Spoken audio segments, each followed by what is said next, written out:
Buenas tardes a todos, bienvenidos, ¿no? Gracias por sumarse a estas meetup, estamos contentos de reencontrarnos, ¿no? El año pasado habíamos suspendido un poco el tema de las meetup, bueno, porque nos estábamos reorganizando, ¿no? Con todo el tema, como todos, ¿no? Como todas las empresas nos estábamos reorganizando con el tema del COVID, y bueno, y ahora que estamos un poco reorganizados, bueno, decidimos hacer por lo menos este año una virtual, pero bueno, para el año que viene la idea es intentar, ¿no? Volver un poco a la presencialidad. Bueno, para los que recién, digamos, están participando de, de las meetups, yo les voy a contar que, bueno, que las meetups son parte del programa de Ingeniería de Software del Uruguay. El programa de Ingeniería de Software del Uruguay lo llevamos adelante en conjunto, la Universidad de la República en conjunto con la Universidad OR.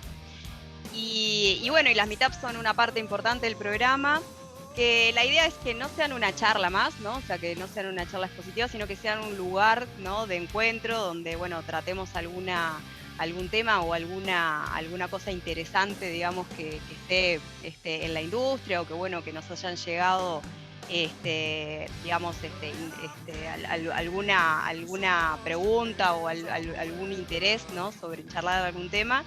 Y bueno, y en esta meetup la idea es charlar de DevOps, así que bueno, que todos los que están por acá deben estar interesados en ese tema. Y bueno, y contarles que justamente las meetups son parte del programa de Ingeniería de Software del Uruguay, que la idea es generar una comunidad, ¿no? Tanto entre la academia y la industria, y además que esa comunidad sea parte, o sea, que dentro de esa comunidad, además de compartir charlas y bueno, y temas de interés y demás, tratemos de fomentar y fortalecer los vínculos de trabajo entre universidad e industria, y que podamos hacer de la ingeniería de software mejor, o sea, un lugar mejor. Y bueno, después contarles que ya tenemos, para este año, tenemos las jornadas de ingeniería de software, que el año pasado, digamos, también igual que las mitad por el tema del COVID, no las pudimos realizar, pero este año sí, y las vamos a hacer virtuales por este año, y ya tenemos la fecha, es el 10 de noviembre, así que bueno, nada, los que estén interesados ya les pasamos la fecha para que agenden. Y bueno, nada, nos acompañan unos amigos de la casa que son nuestros amigos de Pixis, Jorge y Claudio, que bueno, van a ser los anfitriones más que nada de esta meetup, y bueno, nos van a contar ahí sobre DevOps. Los dejo entonces con Claudio y con Jorge. Buenísimo. Muchas gracias por la introducción, Claudio. Sí. Bueno, sí, gracias. Gracias por estar en un día lluvioso, aunque uno no se tiene que trasladar, igual tiene otras cosas para hacer y está súper interesante que estemos dedicándole un tiempo a esto, ¿no? Ahí, no sé, Jorge, ¿te he presentado o te tengo que presentar? Presentate vos porque... Me presento yo. eh, Muy impecable. Bueno, como dijo Cecilia, nosotros somos de Pixis. Yo estoy en la parte en lo que es Pixis Infra, que es la unidad de infraestructura de Pixis, y dentro de ahí el equipo que se llama Infra DevOps, que es un equipo que nace con el rol de infraestructura clásica y se ha ido transformando para mechar algunas técnicas y disciplinas de DevOps, que algunas cosas vamos a comentar hoy. Yo hace 4 años que estoy ahí y ahora soy responsable de tecnología ahí de la unidad. Bueno, yo en mi caso, a ver, básicamente desde hace unos años lo que vengo haciendo mucho son 2 roles dentro de Pixis, uno orientado más a lo técnico como arquitecto de soluciones, y por ahí con alguno, veo caras conocidas, he trabajado en algún proyecto, principalmente 2 que tienen que ver con el mundo de DevOps, que son trazabilidad de trámite del Estado con AGSIC, por un lado, se implementó todo el proceso ese, y por otro lado la plataforma de Internet de las Cosas de Antel. Ahí es donde tuvimos varios puntos de contacto con lo que es DevOps. Y por otro lado, soy habilitador ágil y coach agile. ¿Sí? Eso a veces suena a venta de humo, pero es un poco lo de habilitador a cómo llevar estos procesos a que en la práctica se den, ¿no? Viene por ese lado. Viene por un lado de decir, es muy lindo el libro, pero vamos a llevarlo un poco a la realidad. Y bueno, y últimamente me estoy desempeñando como responsable de operaciones de iData, que es la unidad dentro de Pixis de Machine Learning e Ingeniería de Datos. Así que creo que con eso ya estamos presentados. El resto, LinkedIn y el demás de las cosas, sirve para agrandar, pero básicamente lo que íbamos era ese punto. Voy a transmitir la... No sé, Jorge, si preferís que yo ¿Querés que yo transmita y... comparta? Como Dale, quieras. como Yo ya quieras. tengo habilitado Si la acá. tenés a mano, Dale.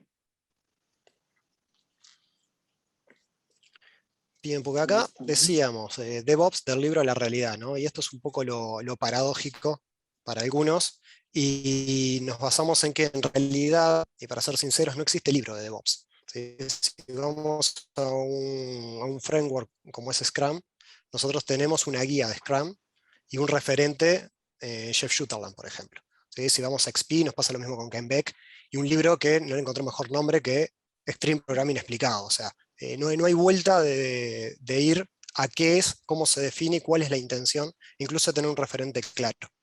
En el caso de DevOps, esto cambia un poco. Y entonces empezamos a analizar ahí qué es DevOps y qué características tiene DevOps. O sea, ahí, Jorge, si vamos a la siguiente. Bueno, y ahí veíamos, ¿no? Siempre tenemos vistas parciales y con DevOps nos pasa de poder entenderlo. Decimos, por un lado, que tiene que ver con algunos aspectos como eso, como la colaboración entre desarrolladores y operaciones, o desarrollo y operaciones, que es como lo que surge más literal, ¿no? Infraestructura como código, tenemos el tema de las automatizaciones, hablamos de DevOps y nos lleva directamente a automatizaciones, nos lleva a la feature switch o feature flag, ¿sí? Pero nos lleva el despliegue pequeño, y acá viene todo el mundo de microservicios y demás. Esto nos da una idea un poco de por dónde vamos o por dónde seguimos, pero nos falta poder cerrar, ¿no? Poder tener una idea clara de cómo pasa los años y esto termina en caer en DevOps, en lo que llamamos DevOps, ¿no? Y vamos a ver un poco la línea de tiempo, que yo me acuerdo que cuando estaba en la facultad aprendiendo toda la parte de procesos, ingeniería y demás, siempre hacíamos mucho hincapié en esto no es fabricación de autos, ¿sí? No tenemos una línea de producción como en la industria automotriz, entonces somos algo distinto y siempre nos llevábamos a qué era la diferencia. Pasa que corrieron los años y hoy por hoy casi todas las herramientas que estamos utilizando en Agile provienen de la industria automotriz, ¿sí? Pero no provienen de la industria automotriz tradicional, sino de algunos conceptos básicos, y ahí vemos que muchas de las cosas que utilizamos, y a veces nos sorprende, cosas como Kanban, ¿sí? O el Value Stream Mapping, ¿sí? Son técnicas que vienen de los años 70. De hecho, Lean arranca en el 45, si no me equivoco, 46, y se extiende y toma su plenitud en el 80 en la industria automotriz, y nosotros empezamos a hablar de agilidad en el 2001. ¿Sí? Ahí se firma el manifiesto ágil y empezamos a hablar de agilidad. Entonces, todo ese camino en el medio, otras industrias han desarrollado muchos de estos conceptos llevados a cadena de producción, ¿sí? Y nosotros nos veníamos perdiendo porque hicimos el foco en el desarrollo. Ahí comienza y vemos un salto del 2001 al 2008, empiezan a surgir, llevar este movimiento ágil a la infraestructura, y de 2008 a 2009 hay un salto exponencial, empiezan a haber eventos, empieza a darse forma, se empieza a hablar de DevOps como tal, ¿sí? Y ahí se empiezan a traer conceptos que ya estaban en la industria, pero que ahora tienen sentido. ¿Por qué? Porque estamos llevando el despliegue, estamos llevando la salida a producción, las pruebas de los distintos elementos y el mantenimiento a una cadena productiva. Y ahí empieza a tener sentido.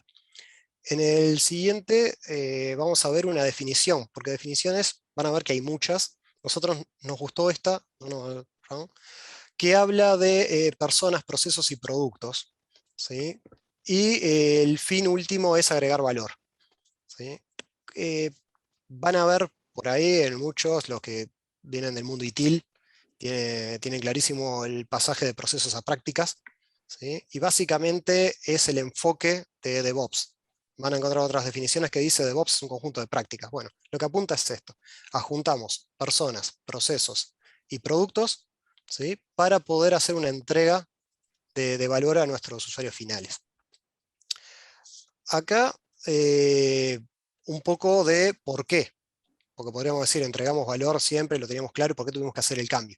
Hay un cambio de realidad que viene con la agilidad. Decíamos, durante todo un proceso no pasó nada, llegamos al 2001, arranca la agilidad, en el 2008 esto efervece. Y efervece por lo siguiente, vamos a contar un poco la historia del desarrollo, ¿no? O sea, ¿cuántos de ustedes se encontraron con eso en el momento de desplegar software, ¿no? O sea, equipo de desarrollo manda a operaciones trata de estabilizar, y en un momento se estabiliza, pero con poca comunicación entre las dos áreas. Eso nos lleva a que tanto el despliegue, la puesta productiva, las pruebas, ¿sí? El mantenimiento, existe poca comunicación entre los equipos y se basa todo en documentación. Documentación que en algunos momentos pasa a ser escasa. Entonces se establece lo que se llama el muro de la confusión, que es, estamos hablando dos idiomas distintos. Cuando llega la agilidad en desarrollo, el cambio es bienvenido y el cambio es permanente, mientras que en operaciones, sin haber hecho ningún cambio de approach, se le está obligando a desplegar 2, 3, 4, 5 veces en un mes, e incluso llegamos a Amazon de desplegar cada 11 segundos, ¿no? O sea, eso es prácticamente imposible con el approach que teníamos tradicional. Entonces hay que derrumbar ese muro de alguna forma, y ahí es cuando nos empezamos a reinventar. ¿Qué pasa si no nos reinventamos? Bueno, lo que llamamos la espiral, ¿no? O sea, esa que vemos ahí descendente, donde empiezan a pasar cosas.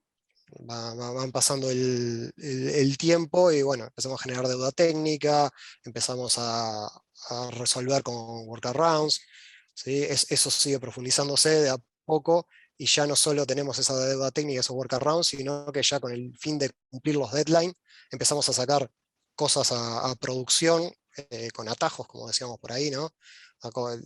Las soluciones cada vez son más complejas, desarrollo tiene que cambiar, y esa comunicación, si no es fluida, operaciones no sabe qué influye o qué determinados cambios, y seguimos, y bueno, en sistemas altamente acoplados, con menos tolerancia, y algunos puntos súper importantes que hablan de lo que son el manejo de los paquetes, el manejo de los productos que sacamos a producción, pero también el cuidado de las personas, ¿no?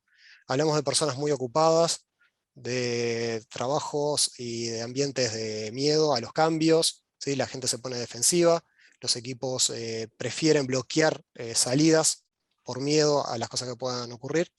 Entonces esto genera en algunos ambientes ya no solo un problema de cara al cliente, sino de cara interna al equipo. Y eso es lo que tenemos que solventar. ¿Por qué? Porque el equipo de desarrollo sigue teniendo que poder entregar en cambios en tiempo récord, ¿no?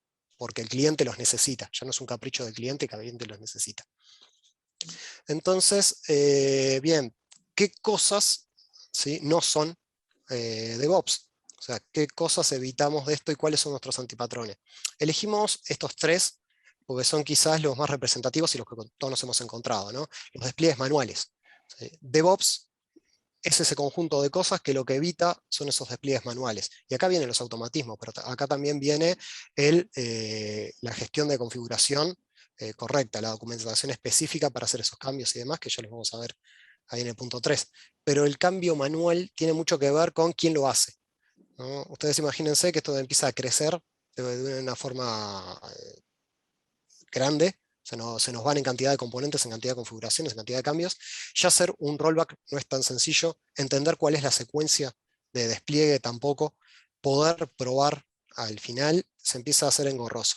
Lo otro es el despliegue en desarrollo, y esto quita un punto que es el premio a la soberbia, ¿no? Teníamos en algún momento eso de decir, ya probé todo, entonces como lo probé en mi máquina anda, todos escuchamos esa frase, y en mi ambiente anda, y entonces ahí lo tiro a producción y va a andar. Y nos damos de cabeza contra la pared porque realmente no anda en producción.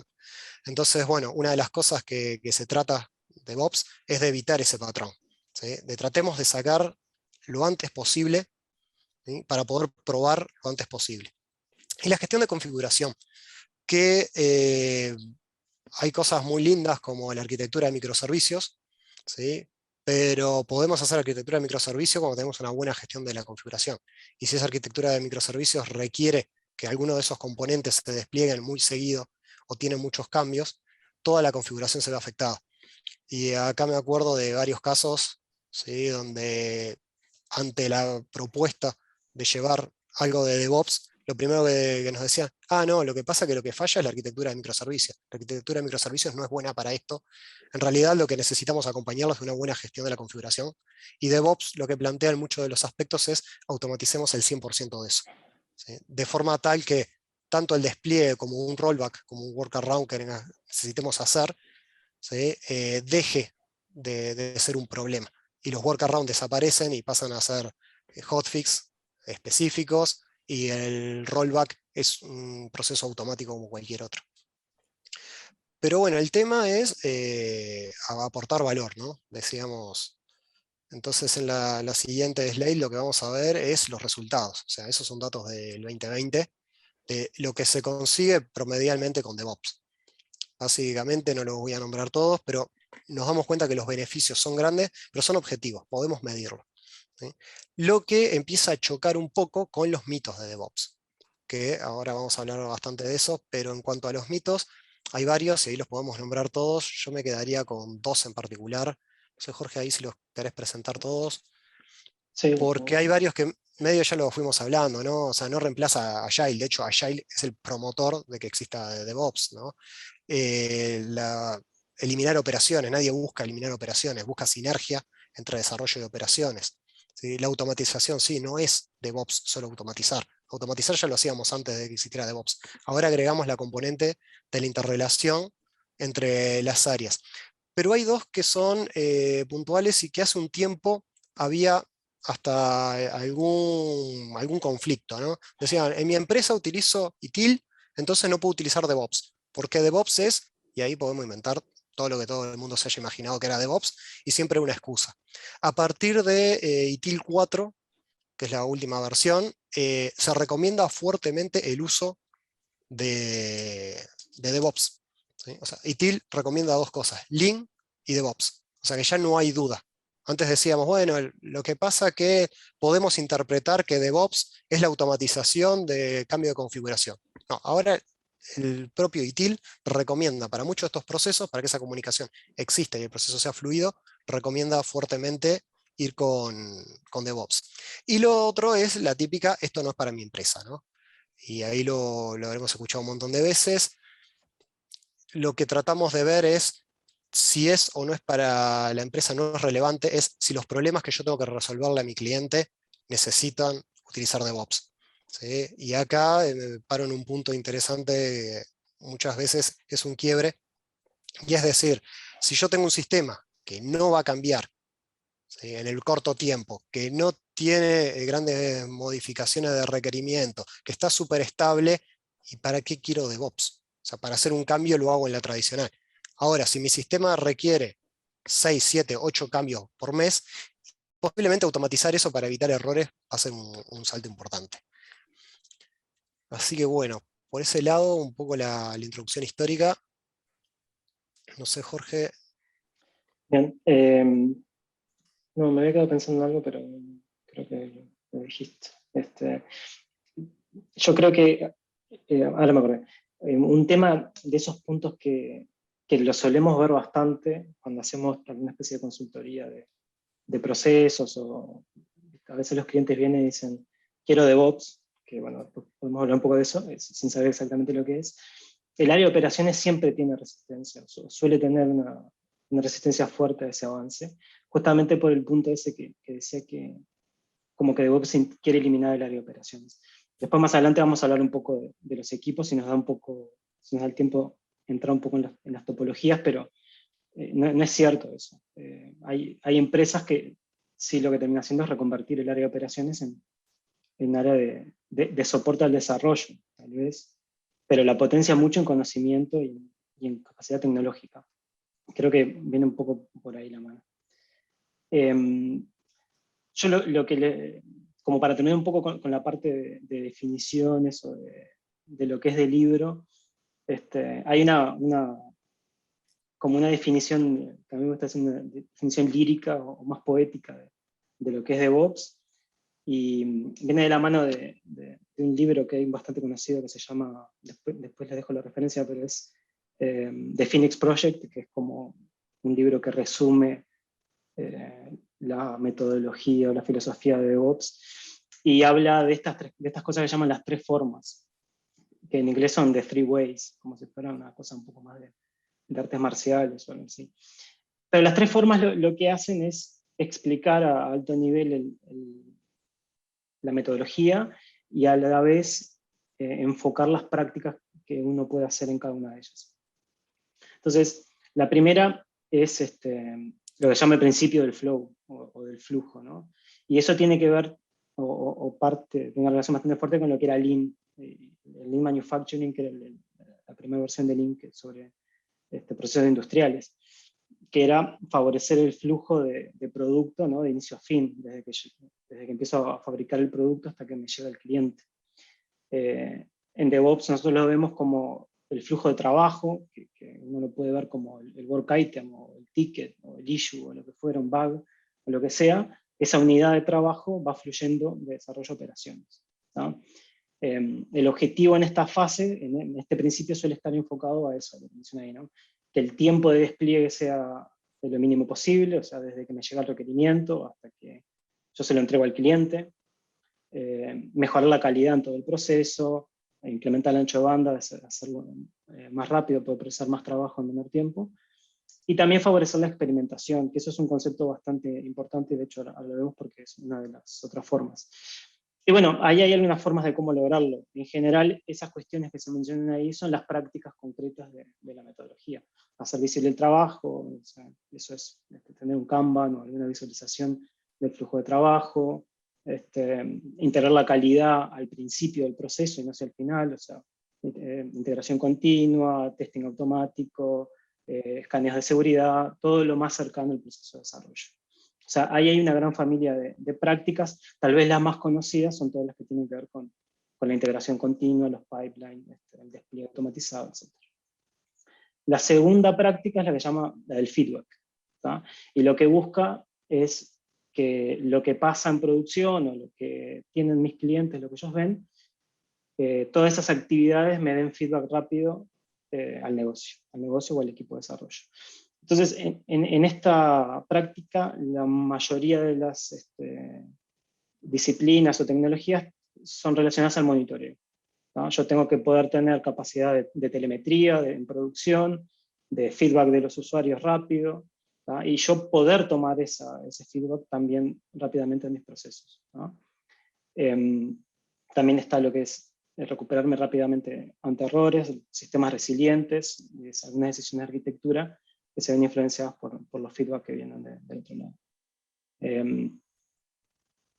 Bueno, esas partes de recuperaciones hay algunas, en particular eso que mencioné ahí de ver el problema cuando ocurre, es tener telemetría fuerte en producción, o sea, y que eso sea accesible para todos. A veces uno levanta los sistemas de monitoreo y medio que los tiene escondidos porque a veces no son muy buenos, o tiene información un poco compleja, pero bueno, acá lo que uno propone es la telemetría, el dashboard de monitoreo está en la puerta de la empresa, o sea, lo ve todo el mundo, ve el estado de las métricas de mi sistema, la llamada a las API, lo que sea, o otro nivel de negocio, pero que eso sea público y fácil de acceder. Y la tercera forma es el aprendizaje continuo y la experimentación. Eso es un proceso que se da constantemente durante el ciclo de desarrollo, y básicamente implica crear una cultura de alta confianza, que eso es sumamente importante porque lo que se busca ahí es eliminar la culpa. En cierto modo hay un proceso que se llama los análisis post-mortem, que es cuando ocurre un error, hacer un análisis de qué pasó, encontrar la causa raíz, y que eso se haga sin buscar culpables, sino buscando los puntos de mejora. Crear aplicaciones seguras que me permitan confiar en que pero seguras y resilientes que me permitan yo despliegue con confianza. O sea, si largo a producción y eso me genera un problema, bueno, tengo que tener un mecanismo fácil de rollback, ¿no? O sea, tengo que poder volver atrás al estado anterior, tener métricas para analizar qué pasó y no culpar, ¿no? O sea, es muy distinto a cuando uno hace, por ejemplo, un pasaje a producción una vez al mes y que el pasaje a producción te lleva 4 horas, que lo dejas a las 2 de la mañana, que si se rompe tenés que 5 horas más para restaurar la base, bueno, todas esas cosas. Acá lo que vos necesitas es que tener cierta seguridad de que tus pasajes son fáciles de volver atrás. Obviamente que eso hay que construirlo y yo lo digo más fácil de lo que es. También la capacidad de experimentar, pero ya con un enfoque un poco más científico, de lo que es proponer ciertas hipótesis de negocio, implementarlas, tomar métricas y evaluar la hipótesis. Y bueno, ahí también entra en juego todo ese conjunto de prácticas, ¿no? Fomentar el aprendizaje, de eso hay mucho. Y como que esta disciplina o esta forma es la que un poco más está bastante más enfocada a las personas y darles la capacidad de que experimenten y trabajen con cierta confianza, ¿no? Y bueno, ahí el libro después de Phoenix Project lo explica esto, pero a modo de novela, pero después también les dejo la referencia al final de lo que se llama el DevOps Handbook, que es como la guía de DevOps que hay, y también se basa en estos principios. Bueno, esto sería como la primera parte. No sé, Cecilia, si querés que hacemos el cortecito ahora, o más una ronda de preguntas, capaz. Bueno, capaz que sí, ¿no? Capaz que alguna rondita de preguntas. No sé si alguien tiene. Yo dije, se pueden ir dejando si quieren las preguntas en el chat, ¿no? Y ahí las vamos recolectando. Y bueno, no sé, yo incluso hasta tengo una pregunta, pero voy a dejar al resto, a ver si alguien. Es más, si quiere prender camarita, capaz mejor. A ver, ¿vos te animás, Jorge, a dejar de compartir por un Sí, claro. segundito? Así nos vemos las caras, ¿no? Ahí está. Yo me tomo un mate. Me parece bárbaro. ¿Preguntas por ahí? Adiós, Elena. Bueno, ¿Estás ¿Cómo andás, interespacial? Cecilia? ¿Andas ¿Qué tal? bien? Bien, bien. Me alegro. más que pregunta, quería hacer un comentario, porque recién bueno, con el tema de los mitos, yo lo primero que empecé a leer de DevOps era eso, que los de operaciones íbamos a dejar de existir y íbamos a ser reemplazados por desarrolladores, y la verdad que personalmente no me cerró mucho la propuesta, ¿no? Yo soy un tipo de infra, bien sysadmin, y en aquel momento estaba trabajando mucho con gente de desarrollo y claramente tenemos objetivos y prioridades distintas, y la verdad que no me cerraba de que desarrollo se iba a encargar de todo y operaciones no tenía lugar en esto. Y lo que les quería comentar justamente es que lo que he observado yo, por lo menos, es que en los workshops que he participado y en los que yo mismo he dado sobre DevOps, pero sobre todo con más foco en la parte de tecnologías asociadas a DevOps, como contenedores, plataforma de orquestación, automatización. Al contrario, lo que he visto es mucha participación de gente del área de operaciones y de infraestructura, y no tanto de gente de desarrollo. O sea, como que por lo menos la percepción que yo tengo es que hay mucho interés en este tema de DevOps y la parte tecnológica asociada a DevOps, más del lado de infraestructura que del lado de desarrollo. En particular, yo en la meetup de IBM Developers, justamente hicimos una serie de charlas sobre Kubernetes orientadas mucho a desarrollo, y la mayor parte de la gente que participó era gente del palo mío, ¿no? Entonces, por ahí, como justamente yo estoy más del lado de infra y interactúo más con gente de infra, tengo esa percepción, y ustedes que por ahí están más cerca del desarrollo, lo ven también distinto, y como que no nos estamos juntando por ahí. Con esto de DevOps nos está dando esa reunión y esa coparticipación en este tipo de eventos de las dos partes. No sé cómo lo ven ustedes. Yo comparto bastante ahí con Enrique. Bueno, además porque creo que los dos venimos o hicimos la misma historia, ¿no? Yo creo que que eso pasa también porque, por un poco por la franja de tiempo que mostraba Claudio hoy, ¿no? El desarrollo había avanzado muchísimo en el agilismo y en mejorar la velocidad de esos procesos mucho antes que infraestructura. La infraestructura fue muy lenta, bueno, no había otra cosa, ¿no? Cuando surge la virtualización, hay como un escalón de velocidad, que podemos aprovisionar más rápido, podemos responder un poco más fácil el desarrollo, y ahora que surge la parte de contenedores, mucho más rápido, ¿no? O sea, y como que nos vamos acompasando. Ahí en la línea, viste que recién en 2009 como que la gente empezaba a hablar de la infraestructura ágil, como una cosa novedosa, ¿no? Tratar de aprovisionar rápido, surgen los cloud providers, infraestructura como código, todo eso nos facilitó. Entonces creo que nosotros como que estamos más en el hype ahí, en lo novedoso todavía, y nos estamos subiendo al carro. Pero también digo lo otro, ¿no? Hay un ejemplo que es la inversa, que es lo que pasa en Google. Google tiene un concepto distinto que se llama SRE, ¿no? Que es el Site Reliability Engineer, que si vos te fijas cómo los contratan, son desarrolladores que les piden, más que un desarrollador, les piden, hacen pruebas de infraestructura, o sea, en el proceso de contratación, los locos tienen que saber de infraestructura. Y, o sea, son arquitectos, son ingenieros de software, que además necesitan saber de infraestructura, porque son los que tienen que después operar en producción las plataformas. Entonces, eso creo que es un poco más reciente, pero yo coincido bastante ahí con lo que decía Enrique. Sí, yo ahí voy a agregar, coincido con ustedes, veo esa diferencia. También le atribuyo a un tema cultural y de formación, ¿no? Y ahí es donde este tipo de instancias creo que tienen que aportar. O sea, en esa unión de industria-academia es donde tenemos que ser fuertes, ¿sí? Y darnos cuenta de que algunas cosas no se están dando porque tampoco las estamos facilitando del todo, ¿sí? Veíamos, ¿sí? DevOps toma procesos industriales, se monta Agile con esos procesos, los adapta y llega de forma exitosa. Y hoy es el boom, ¿no? O sea, hoy es el momento efervescente ¿cómo es esto? Del DevOps.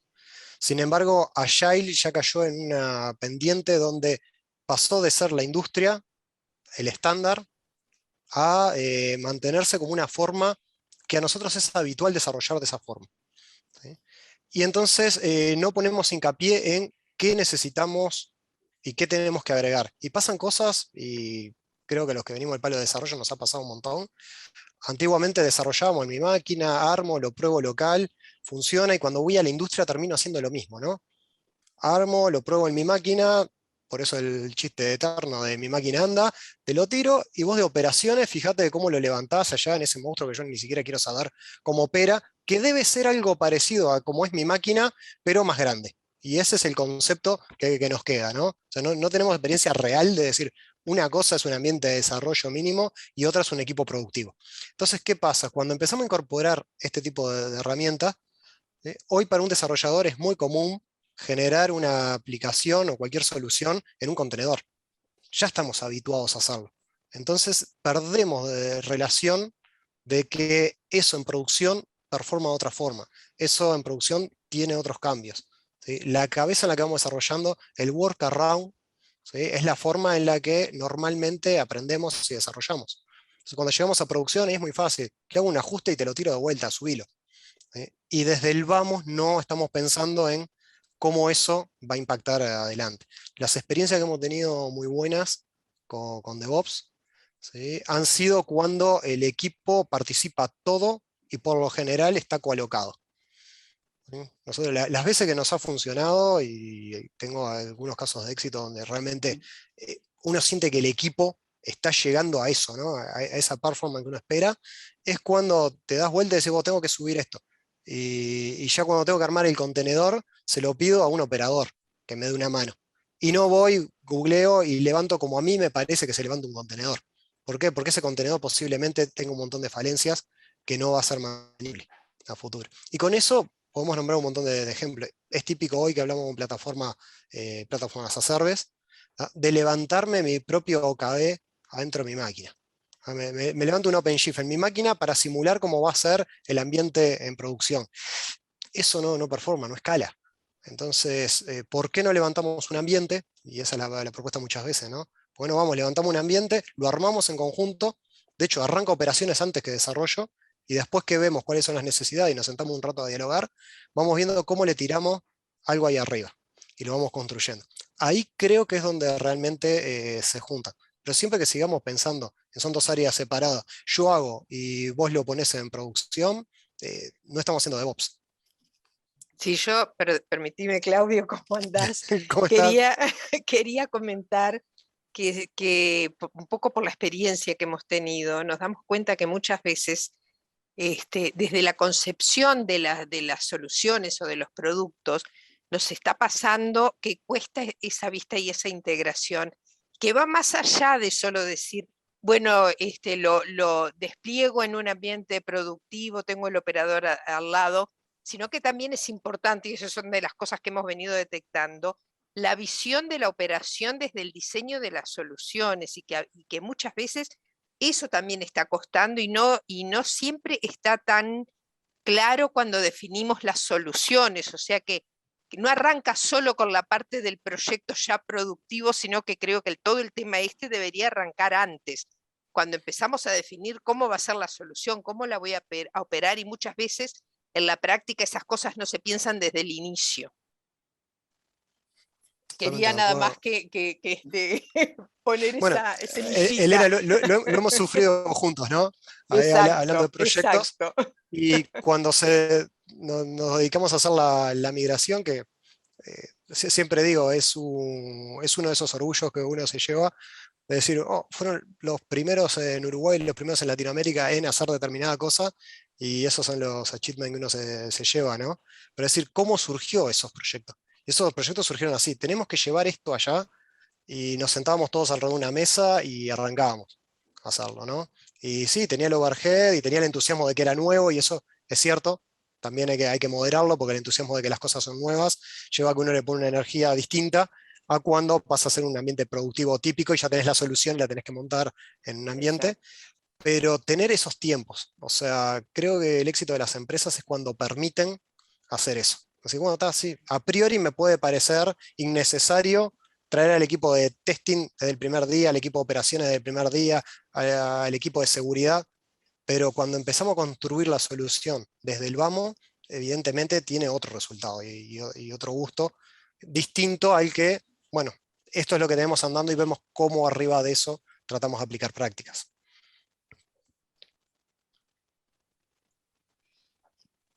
Bueno, Buenas. buenísimo. A ver, por ahí Andrés. Si no, dentro de un Sí, ratito arrancamos igual con la segunda parte, que es como la jugosa, ¿no? no, yo tenía una opinión más, Dale, dale. que es decir que bueno, o sea, a partir del surgimiento de los contenedores y de las plataformas de orquestación de contenedores, la curva de aprendizaje del área de operaciones se ha incrementado drásticamente.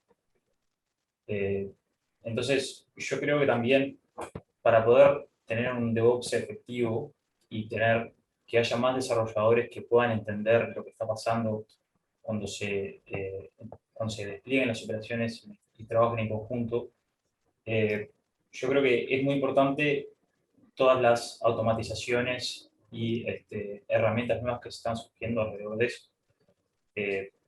Las dificultades para los que se metían en contenedores con Kubernetes cuando recién estaba saliendo y tenían que tratar de resolver qué cómo se estaba pasando cuando los ruteos de la red estaban fallando y los servicios no les podían comunicar, o estaban pasando de puertos bloqueados y cosas raras. Yo creo que a partir de automatizaciones no solo provistas por las PaaS, sino también, no sé, como herramientas como Service Mesh que están surgiendo y que eh, quitan ciertas responsabilidades de los desarrolladores al tratar de abordar un enfoque de DevOps. Es totalmente vital para el éxito de DevOps en este tipo de casos específicos que creo que están más bien orientados a despliegue de aplicaciones en la nube o por lo menos en nubes privadas. Entonces, yo creo que en base al desarrollo ágil, en donde estamos teniendo cambios muy frecuentes en las aplicaciones, que no pueden esperar o que el costo se aumenta si tenemos equipos separados de desarrollo y operaciones, por el costo comunicacional de cada cambio. Yo creo que igual para que los desarrolladores puedan tener una chance de hacer funcionar las cosas y de tener un DevOps efectivo, es muy importante todas las automatizaciones y las herramientas que están surgiendo. Y yo creo que recién ahora estamos empezando a ver un punto en donde hay suficientes automatizaciones, no solo con las PaaS, las plataformas de gestión de contenedores, sino también, en la integración continua, que se agrega cuando pones un Jenkins en el medio, o cuando integras ese Jenkins con la plataforma, con la PaaS. Todas esas automatizaciones son lo que están permitiendo que el DevOps empiece a tomar vuelo en este momento. Antes de eso, era muy difícil tratar de explicarle todos los problemas a un desarrollador que pueden ocurrir de montar contenedores, y lo que pasa cuando se reinician las instancias, cuando se pierden los bindings y las cosas. Esa era un poco la opinión agregada. Gracias. Gracias. Bueno, a ver, voy a juntar una pregunta del chat y después los dejo como para que sigan con la segunda parte, y después rejuntamos, vayan preguntando igual en el chat que al final tenemos otra ronda ahí de discusión. Voy a agarrar la pregunta del chat de Pez Ponda, no sé si es Pablo o Pedro, bueno, no importa.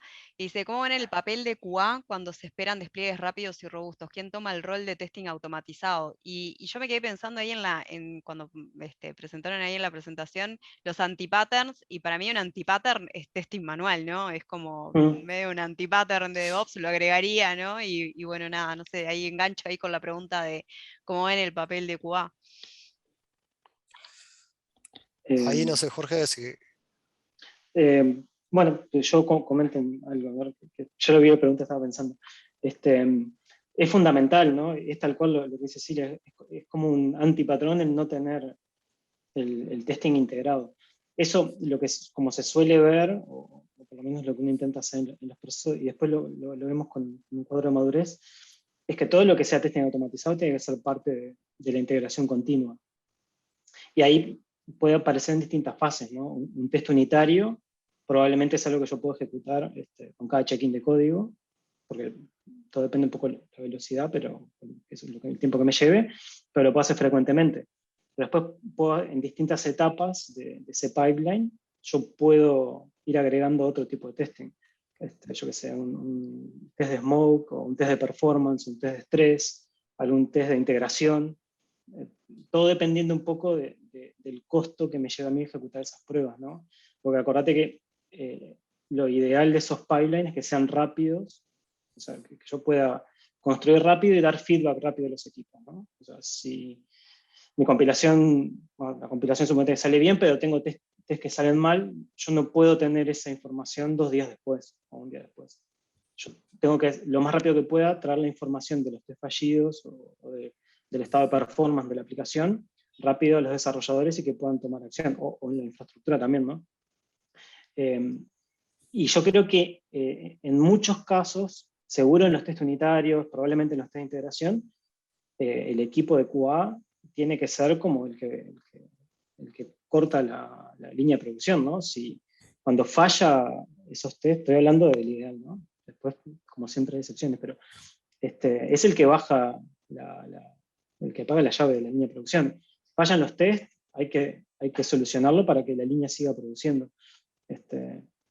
Entonces, nada, para mí tiene un rol bastante fundamental, y que, viste, que a veces lo que nos pasa en algunas empresas, nos sigue pasando cuando vamos, es que no hay testing, hay un tímido testing unitario, pero nada más, ¿no?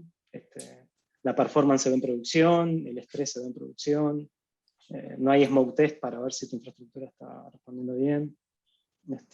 Ahí nada, para mí tomó mucho más fuerza en lo que es la parte automatizada, ¿no? No sé si respondí ahí cualquier cosa. Preguntamos. Ahí me gusta agregar una cosa que tiene que ver mucho a veces con la visión que tenemos del mundo ágil, ¿no? y tiene que ver con esta integración con DevOps y los automatismos. Yo siempre digo, y muchos de ustedes me habrán escuchado decir, espero que mi hija algún día me pregunte, papá, ¿qué era DevOps? ¿Sí? Porque es algo que espero que desaparezca en algún momento como concepto, así como en algún momento desapareció el concepto de desarrollo y después testeo, ¿no? O sea, no tiene sentido desarrollo y después testeo. O sea, el equipo de desarrollo y en Agile, y sobre todo en Scrum, por ejemplo, por definición, QA es parte del equipo de desarrollo. Es el equipo de desarrollo y seguridad es el equipo de desarrollo. Entonces, hoy lo único que tenemos en algunos aspectos es operaciones, y ahí no sé, porque yo entrego la solución y después alguien la opera, y entonces ahí incorporamos DevOps. Y entonces ese es el cambio de equipo de desarrollo, de decir, operación, infraestructura, es un miembro más del equipo.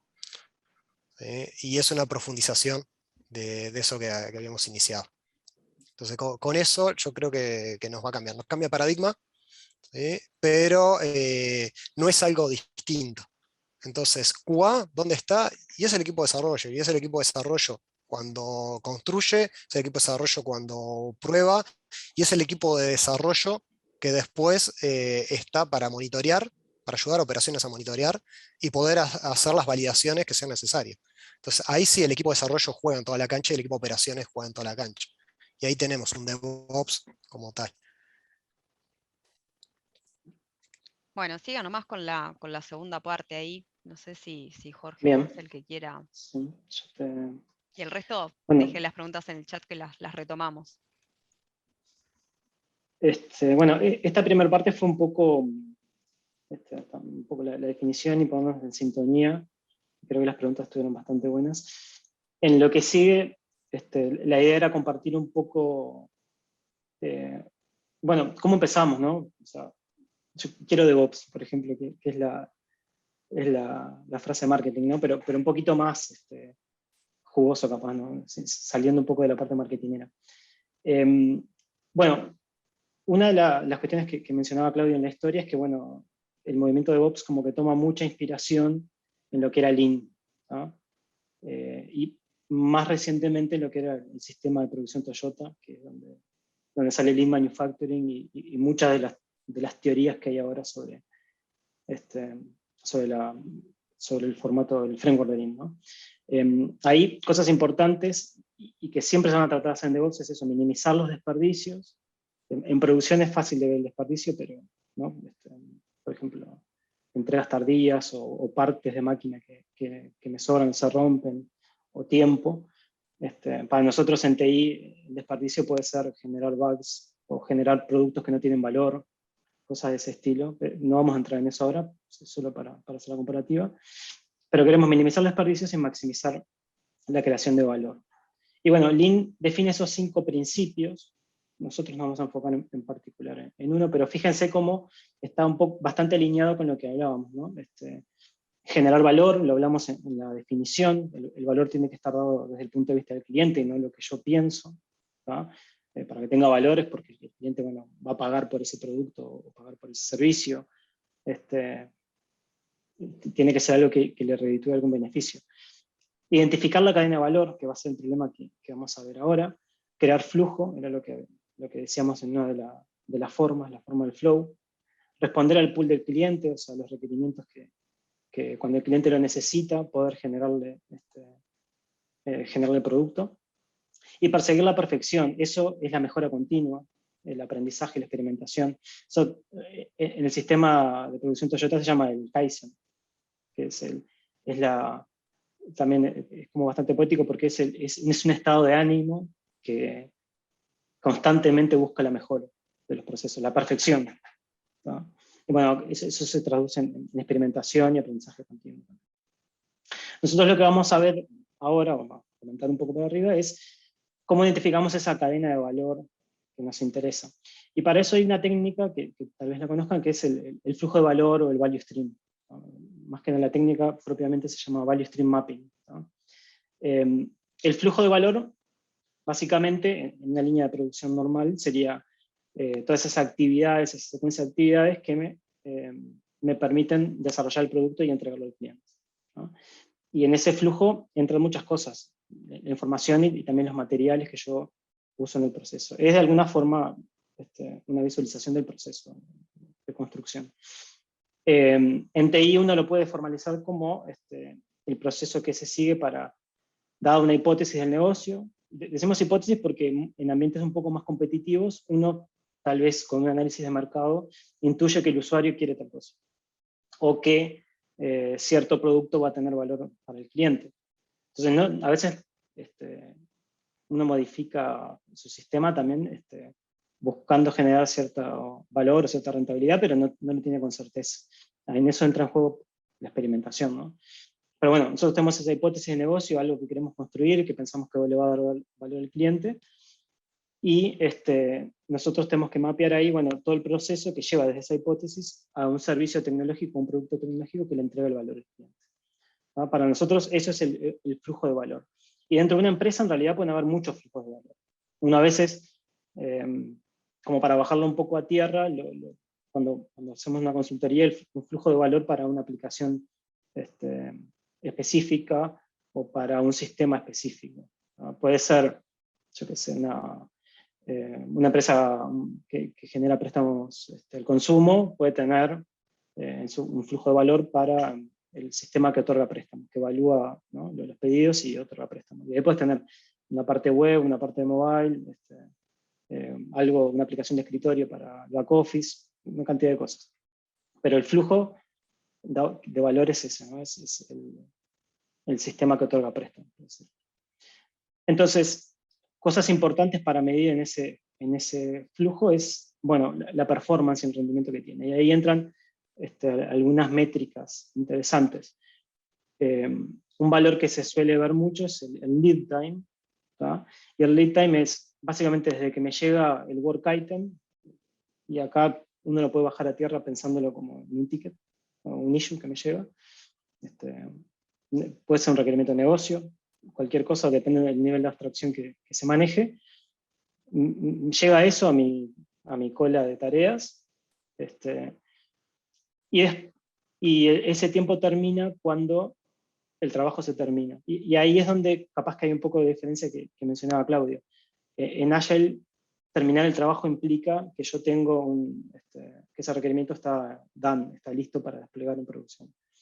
Para DevOps, terminar el trabajo implica que ese work item, ese requerimiento, está en producción dándole valor al cliente. O sea, tiene que estar en producción. No termina mi trabajo solo con haberlo desarrollado, probado y dejarlo listo para desplegar. Entonces ahí se amplía un poco la línea. Todo ese tiempo le llamamos lead time, desde que se define la idea, que está lista para trabajar en ella, hasta que se termina el trabajo.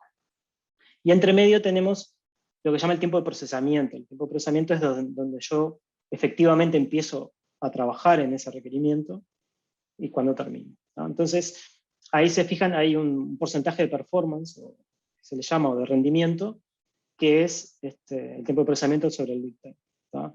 De alguna forma me ayuda a cuantificar cuánto tiempo estoy perdiendo antes de poder empezar a trabajar en el requerimiento, ¿tá? DevOps lo que va a intentar hacer, o una de las cosas que busca hacer, es minimizar el lead time de despliegue, ¿tá? O sea, de todo ese flujo que decíamos, desde que se aparece la hipótesis del negocio, que se formaliza, hasta que eso llega a producción. Ese es el tiempo que yo quiero reducir.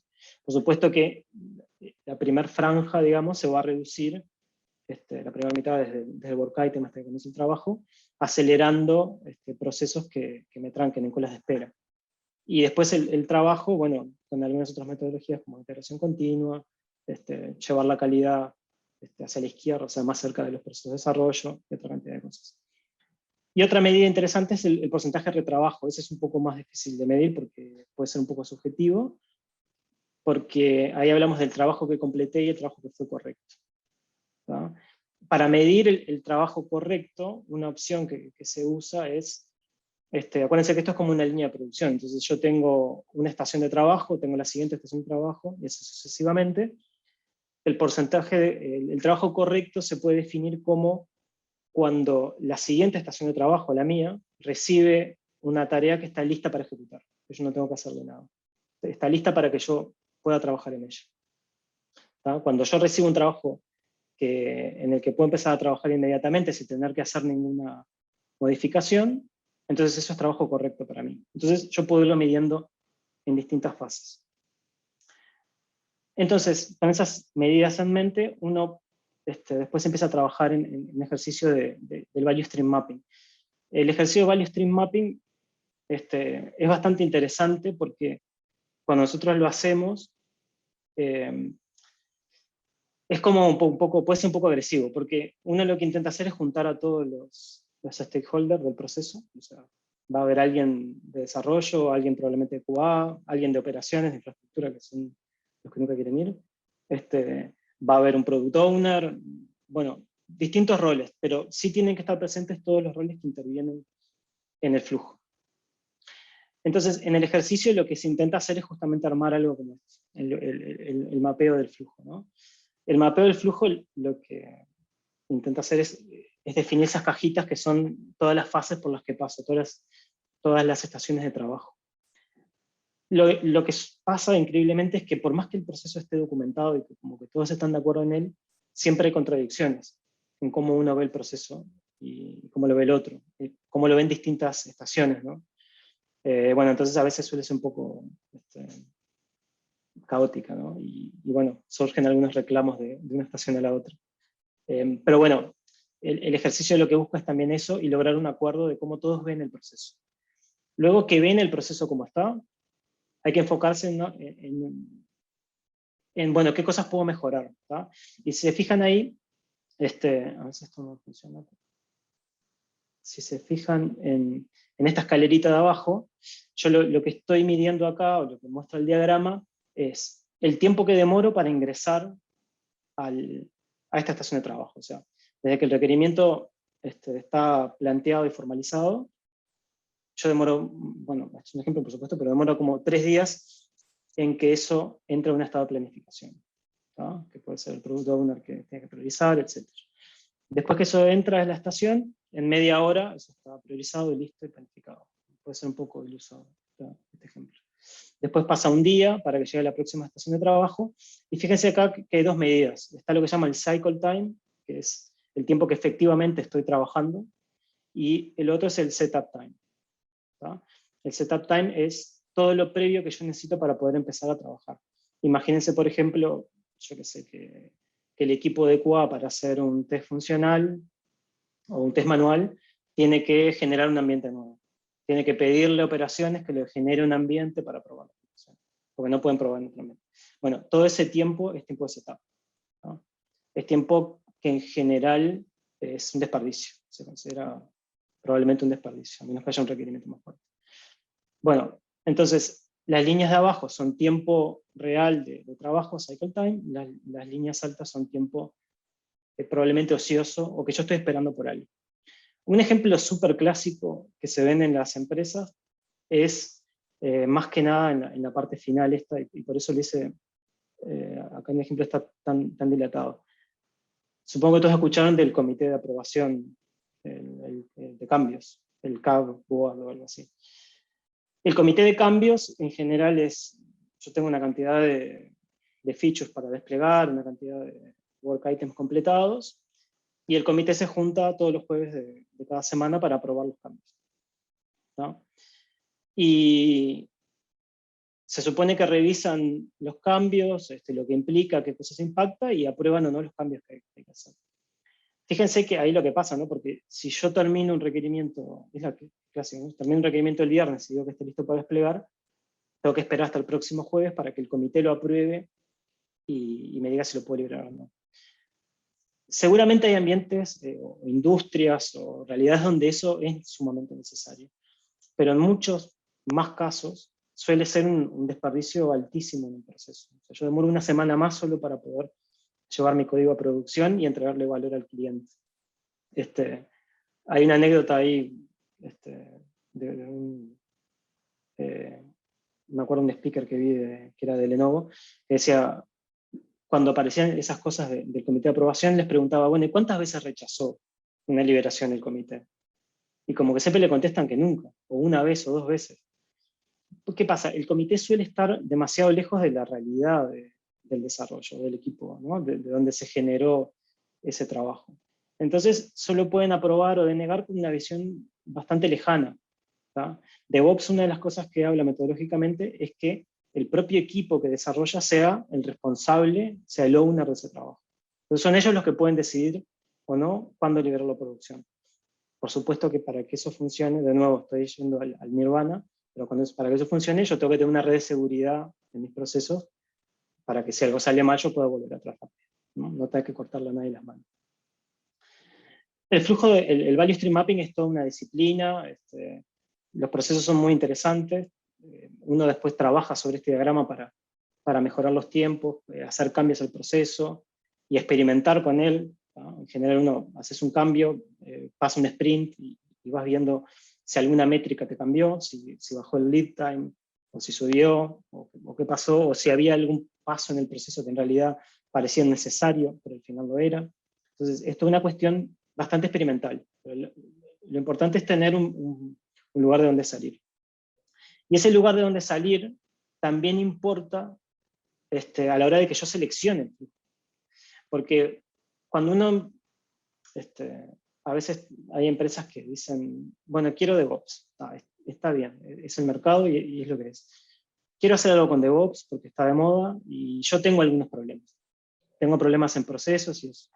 Entonces, lo importante de eso es que yo seleccione un flujo de valor que no sea muy perjudicial, que yo pueda tener éxitos, algunas victorias tempranas para generar confianza. Si yo empiezo a hacer cambios metodológicos, cambios culturales, cambios tecnológicos, y fallo, bueno, probablemente no genere confianza y me sea muy complejo avanzar después. O sea, probablemente fracase.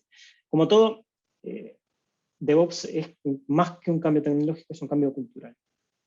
Y eso implica hacer cambiar cosas que hacen las personas y bueno, puede ser doloroso. Entonces, tengo que encontrar un flujo, cuando voy a hacer una transformación así inicial de que quiero experimentar con metodología, bueno, seleccionar un flujo que no tenga demasiada dificultad de transformación, que involucre a personas que sean receptivas, ¿tá? Tratar de tener pocos personas que bloqueen o que sean poco receptivas al cambio, buscar áreas del negocio donde experimentar esté bueno, ¿tá? Suelen ser sistemas que están expuestos al usuario, porque me da la capacidad esa de experimentación y requieren cambio constante. Y sería interesante, suele ser bueno, que a pesar de todo eso, sea un lugar donde yo necesite mejorar. Si es una aplicación que está funcionando bien y anda todo bárbaro, bueno, probablemente yo no vea mucho cambio. Pero si es un lugar donde hay dolor, y dolor no es solo en el proceso, sino puede ser un dolor interno, poca comunicación, problemas con operaciones, problemas de desarrollo, bueno, ahí puede ser un buen lugar. Hay una frase interesante de Michael Ramsey, que es el CEO de Etsy, que dice eso, when we are in trouble, we don't get many shots. O sea, hay que apuntar bien, más que nada si estamos en un momento como era en la espiral aquella, ¿no? Cuando estamos con un dolor crónico interno. Entonces, cuando seleccionamos, uno a veces se enfrenta con dos dimensiones. Y esto un poco lo estaba mencionando Claudio hace un rato. Uno puede catalogar los tipos de proyectos en los que se embarca en dos formas. Lo que se llama un proyecto Greenfield y un proyecto Brownfield. Esa notación, esa nomenclatura viene de los procesos de construcción. El proyecto Greenfield es cuando vos tenés un terreno libre y querés construir arriba de él, y el proyecto Brownfield es cuando ya hay un edificio y tenés que demolerlo y crear sobre eso. Los proyectos Greenfield, por supuesto que nos dan mucha más flexibilidad, porque yo puedo, un poco lo que mencionaba hoy, de involucrar operaciones tempranamente para definir la arquitectura, meter requerimientos no funcionales desde el inicio, ya pensar en resiliencia, pensar en calidad, pensar en modificabilidad, pensar en la testeabilidad desde el inicio. Y como que tengo menos restricciones, puedo trabajar con más holgura. Suelen ser proyectos, cuando uno hace una transformación y hay un proyecto de Greenfield, suelen ser procesos que están muy mirados por el management. O sea, tienen mucho impulso de la gerencia. Entonces como que están un poco más cerca de qué es lo que pasa, y más que nada porque vos estás probando todo un marco metodológico nuevo. Los proyectos brownfield son generalmente los que no queremos, pero a veces hay. Son proyectos que suelen tener deuda técnica, tienen problemas intrínsecos, probablemente la espiral esté latente ahí, pero suele pasar que por todos esos problemas que tenemos, que hay en el sistema, los equipos quieren cambiar, ¿tá? Entonces, en general, hay como más predisposición al cambio. Uno quiere salir de ese lugar rápido, y bueno, como que hay un poco más de apoyo de los equipos que se involucran. Y después la otra dimensión es también una categoría bastante común de sistemas, que son los que son sistemas of record y sistemas of engagement. Los sistemas of record son, por lo general, sistemas transaccionales, robustos, que importa mucho la correctitud de lo que pasa, ¿no? Sistemas bancarios, cores bancarios, RPs, sistemas contables, ¿no? Son sistemas más lentos de cambiar, por lo general, y que están sometidos a muchos requerimientos regulatorios o de compliance, ¿no? Pero bueno, son generalmente los core de los negocios. Pero bueno, no por eso dejan de estar por fuera del DevOps, puedo implementarlo ahí. Y los sistemas of engagement en general son los sistemas de cara a usuario, ¿no? Son, por ejemplo, en lo que hablamos hoy de los préstamos al consumo, son las aplicaciones que yo publico al usuario. Son aplicaciones móviles, web para solicitar préstamos, etc. Sitios de e-commerce, todas esas cosas. Yo ahí es un poco más fácil porque el foco está en hacerlo rápido, porque yo lo que quiero es generar cadencia de liberación, de cambios, de experimentación, para generar más valor, no solo el cliente, sino también, no vamos a ser necios, ¿no? A nivel empresarial a mí también me interesa generar cambios y mantenerme competitivo, tener ventaja competitiva por ese lado. La cuestión que suele pasar, a pesar de que están estas categorías, es que esos systems of engagement siempre suelen estar atados a un sistema of record. Un sitio de canales móviles del banco, siempre atrás tiene el core bancario. Bueno, entonces ahí como que a la larga vos tenés que hacer algo también con el core bancario. O sea, entonces, no es que están tan lejos del DevOps ambas cosas. ¿Sí? Bueno, después que nosotros tenemos ese flujo de valor, lo que tenemos que tratar de armar es equipo, ¿no? Y ahí también es fundamental las elecciones que hagamos. Nosotros siempre cuando vamos a esas consultorías ponemos bastante foco en esto, porque es importante que la gente que participe tenga una buena actitud al cambio, ¿no? Y tener las ganas de adoptar todas esas nuevas ideas. Ya vieron, hay ideas de DevOps que son idílicas, un poco voladas, pero bueno, en la práctica realmente repercuten en dar valor y mejorar la forma de trabajo. Entonces yo tengo que buscar gente que esté dispuesta a hacerlo, que crean que DevOps les va a dar una mejora en la forma de trabajar. Y lo que yo tengo que evitar, más que nada, es, siempre va a haber un grupo de resistencia, ¿tá? Como todo cambio organizacional, hay un grupo más conservador que se va a resistir a ese cambio. En la etapa primera yo no me voy a poner el foco en eso. Hay algunas formas de hacerlo, pero los voy a dejar un poco por fuera, si se quiere, de ese proceso, y voy a buscar crear éxitos rápidos, ¿tá? Con ese equipo de gente que tolera mejor el riesgo, ¿tá? Cuando yo genere masa crítica, ¿tá? de que culturalmente esto se vuelva algo más normal, bueno, yo ahí puedo empezar a convertir al resto de la gente, ¿tá? Pero al principio yo tengo que poner un foco en algunas áreas específicas que me sirvan para el proceso, buscar éxito y crecer, ¿tá? Y así voy mejorando. Esas personas empáticas o innovadoras, en general suele ocurrir esta secuencia en ese proceso.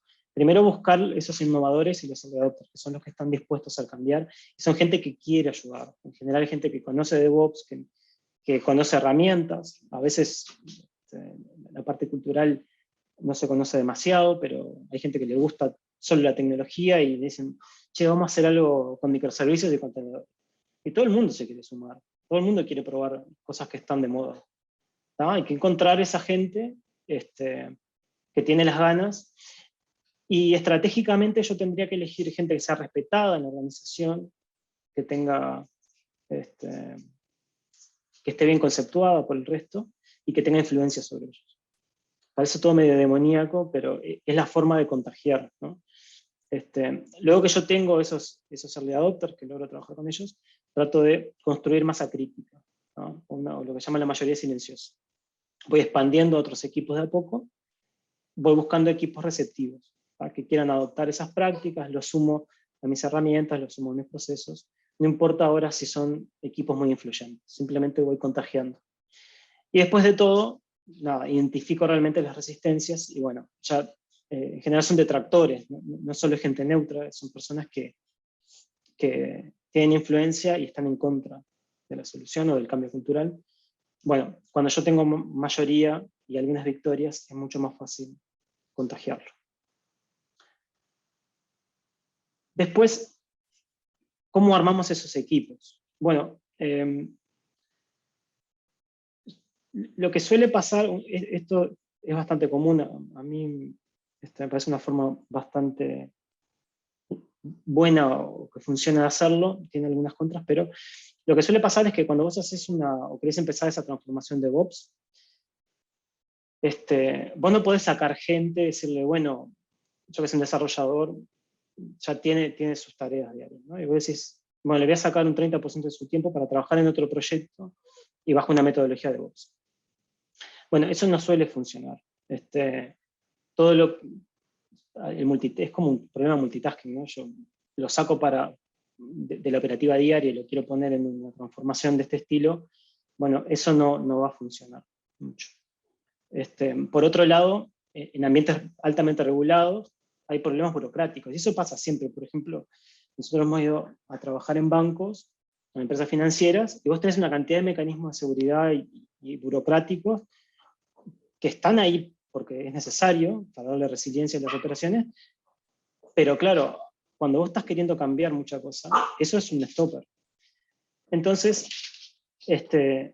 hay que lidiar con eso también, hay que entender que vos a este equipo que estás definiendo, lo tenés que liberar un poco de esas reglas, ¿tá? Y eso genera resistencia, ¿tá? Vos lo querés liberar de reglas o de procesos, yo qué sé, una típica. Tengo todo, la salida de internet bloqueada. Bueno, generame un espacio seguro donde yo tenga salida de internet para este grupo de usuarios. Cosas de ese estilo. Un ejemplo muy básico, pero que es frecuente.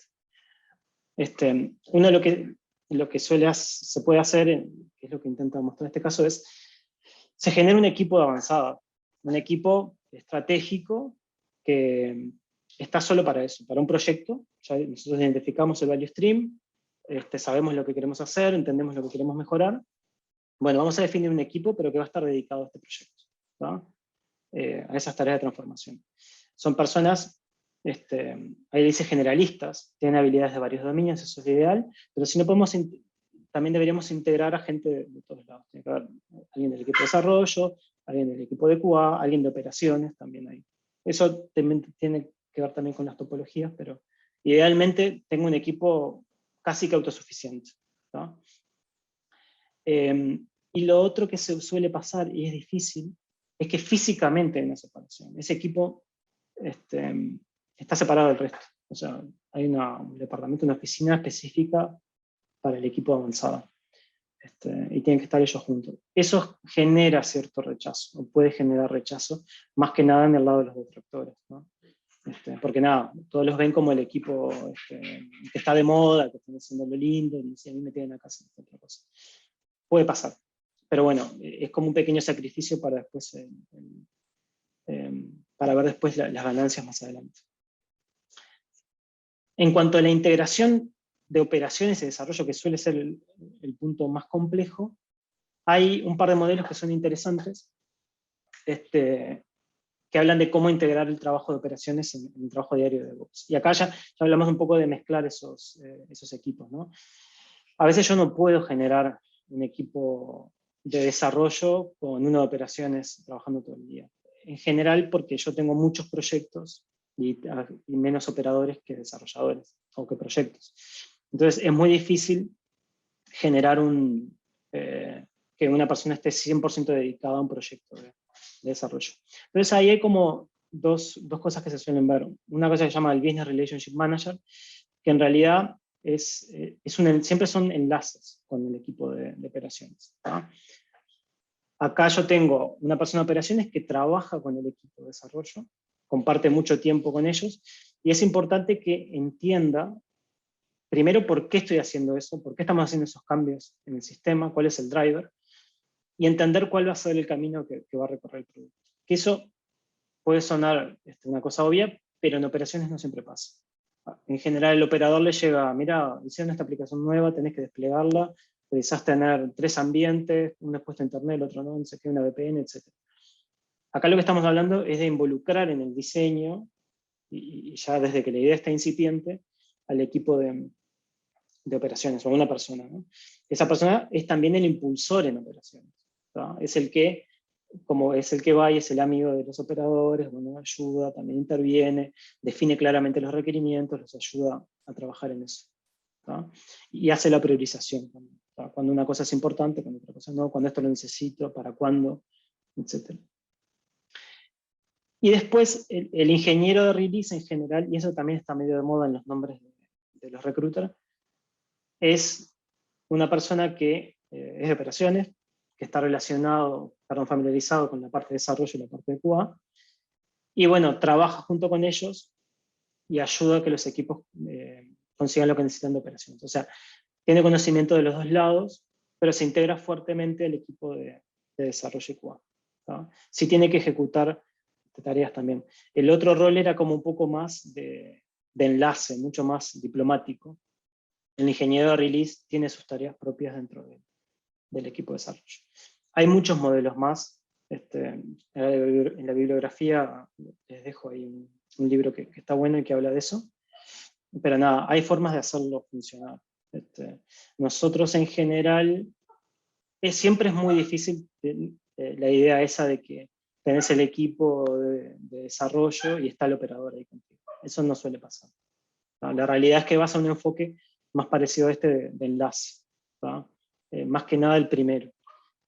Cuando terminás contratando al ingeniero de release, termina siendo un desarrollador más que tiene otros conocimientos de automatización, que es válido también, pero como que no ayuda mucho a generar el enlace con operaciones. ¿Tá? Es simplemente es otro desarrollador en el equipo de DevOps. Bien. Y después otra herramienta que usamos, voy un poco acelerado porque me voy quedando sin tiempo, pero ahora en la ronda de preguntas cualquier cosa entramos en eso. Una herramienta que usamos bastante luego de que tenemos el value stream, y para ver un poco las cosas a dónde cambiar, es lo que llama el modelo de madurez de delivery, es de continuous delivery, es de todo el proceso, ¿no? Ese es un libro bastante conocido que es ese que se llama Continuous Delivery. Y bueno, el modelo de madurez a lo que nos sirve es, también como parte del ejercicio de Value Stream Mapping, a veces lo que hacemos es darles a todos una copia del modelo de madurez y que ellos digan dónde creen que están. Y la verdad es que distintas personas creen que están en distintas etapas. Pero lo bueno del modelo de madurez es que después de que vos tenés el stream armado, vos podés elegir en cada una de estas fases qué cosas querés mejorar. Entonces a veces yo tengo muchos dolores, por ejemplo, en la parte de testing automatizado, ¿tá? Manual testing, y para mí es muy doloroso ahora, ¿tá? Entonces a veces me sirve ir subiendo verticalmente en esa dimensión, ¿tá? Poner testing automatizados que son parte del desarrollo, automatizar, bueno, test unitario, test de aceptación, etc. O a veces lo que se quiere es ir subiendo horizontalmente, subir todo el nivel a la vez, ¿tá? Ir generando, como cumpliendo con todas las cajitas del nivel y después ir dando pasos de a poco, ¿tá? Como que voy armando todo el pipeline completo de inicio a fin. Es una herramienta que ayuda un poco a ordenar el trabajo, ¿no? Pero está bueno como autoevaluación también para los equipos, ver cómo sienten que están, qué percepción tienen los otros, y te ayuda a organizar el camino de trabajo. O sea, qué cosas tengo que atacar primero, o cuáles son más importantes ahora, ¿no? Y bueno, eso era más o menos todo. Acá les comento un poquito de los libros que les mencionaba. El primero, el de DevOps Handbook, es ese que tiene un poco de todo, habla de las 3 formas, habla conceptualmente un poco más de alto nivel de las cosas. Sí da algunas técnicas, pero es como un resumen de todo. El segundo, Continuous Delivery, creo que es pre-DevOps, o medio por ahí, pero acá sí hay técnicas concretas. Acá habla de tecnologías específicas, de cómo implementarlas. Está bueno porque habla tanto de la parte desde la gestión del código, hasta el manejo de datos, hasta la liberación en producción y técnicas de liberación. Ese está súper interesante. Más que nada para tener ideas concretas. Team Topologies es relativamente nuevo y está bueno cuando uno, más que nada para conocer los problemas de los equipos y las topologías que puedo usar. Hay algunas topologías, organizaciones de equipo que bueno, son más proclives a DevOps y hay otras que son antipatrones directamente. The Phoenix Project es como una lectura de fin de semana medio agradable, que es el problema del DevOps explicado como una novela. Está muy bueno. Yo que vengo de operar, para mí está más visto desde el lado de operaciones, para mí que vengo de ahí como que me sentí muy identificado, pero está bueno para leer y van a ver que él habla de las 3 formas, lo hace de una forma bastante más divertida y está bueno. Y Accelerate también son técnicas para lograr la alta performance en los equipos. Y ahí habla también de cuestiones técnicas, de cuestiones metodológicas, y esta Nicole Forsgren, que es una de las autoras, es también una de las, Jess Humble, Nicole Forsgren, Jin Kim, son como los grandes impulsores de DevOps de ahora, y todos trabajan en empresas bueno, de las top, y están buenos, están constantemente posteando, si lo siguen en Twitter ahí, siempre ponen información que está buena como para seguir. Y bueno, eso más o menos es todo lo que tenía para presentarles. Seguramente quedaron 1000 cosas para contarles, pero nada, lo que quieran preguntar ahora lo vemos, y si no, después por supuesto que siéntanse libres de contactarnos, que cualquier cosa, cualquier duda o algo. Gracias, Jorge. Mira, a ver, teníamos una preguntita acá en el chat, y vi que la tuve que googlear porque no sabía qué era, ¿no? La pregunta es, ¿se puede considerar Machine Learning Ops, ¿no? Que lo tuve que googlear, como una subrama específica de DevOps? Ahí te la tiro. Está muy de moda, está bastante de moda, y ahí Claudia seguro sabe más que yo. Pero sí hay una corriente ahí que intenta automatizar todos los procesos de aprendizaje, de entrenamiento, integrarlos a un proceso de DevOps. Pero mejor, Claudio, contate algo si tenés experiencia ahí. Pero sí, se usa mucho ahora. Experiencia poquita, ganas un montón, y por suerte ahora mi rol de trabajar en la unidad de Machine Learning me acercó bastante a ese modelo. A ver, la filosofía es la misma, el concepto atrás es el mismo. Hay algunas sutilezas, aparte de Machine Learning Ops, está DataOps, que es un poco el precursor de esa movida en datos, ¿sí? Y Machine Learning Ops hoy entra dentro de la misma filosofía de lo que es el Model Ops, ¿sí? Y acá sigo metiéndoles muchos Ops, y entonces vamos a decir que son todos primos. Pero en realidad lo que busca es darle mantenimiento y operación a determinados conceptos, ¿sí? DevOps es clarísimo, desarrollamos algo, le vamos a dar operación a eso y mantenimiento y control y los ciclos de iteración. Cuando estamos hablando de modelos de datos, esos modelos de datos evolucionan y tienen que tener procesos para que esos modelos de datos evolucionen. Y en el caso de Model Ops, en el que está incluido Machine Learning Ops, apunta a darle mantenimiento. Pero en cuanto al modelo, ¿sí? Ya no tanto a la aplicación que está atrás. Por eso decía que son primos, porque la diferencia que tienen es, tenés un modelo, tenés un aplicativo que explota ese modelo, ¿sí? Ahí podríamos decir que el aplicativo va por un modelo de DevOps tradicional, y la evolución de ese modelo va por un modelo Ops. No sé si ahí entreveré más de lo que aclaré, pero era como para ver un poco el panorama general. Mantiene la filosofía, tiene aspectos distintos de aplicación. No me imagino un desarrollador tradicional que pica en determinado lenguaje cambiando un modelo, sí un data science. Sí, a la larga, eso que decía Claudio está bueno porque hay empresas como, por ejemplo, Netflix, el modelo de DevOps, cuando uno lo lee un poco lo que hacen, en realidad transforma operaciones como una disciplina que da soporte al desarrollo, que no es exactamente lo mismo que veníamos hablando, ¿no? Operaciones genera herramientas para facilitar el proceso de desarrollo. Una herramienta muy clásica conocida son eso, lo que llaman el Chaos Monkey, que son herramientas que van y te apagan servidores aleatoriamente que están en producción.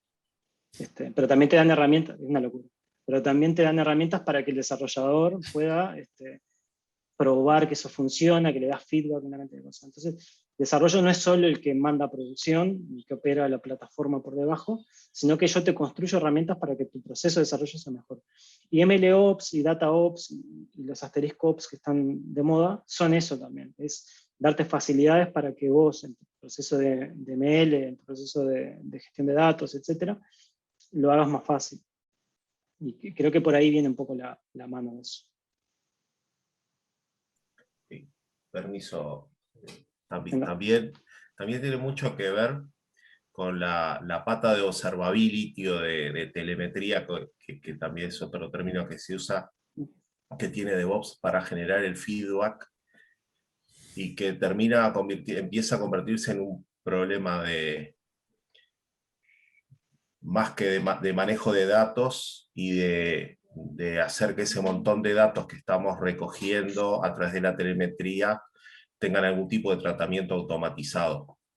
Por ejemplo, por el lado de IOPS, que es otro de los Ops que aparecen por ahí, es a partir de toda esa data que tenés de observabilidad, poder determinar un comportamiento, una línea de base del sistema y poder detectar anomalías más fácilmente.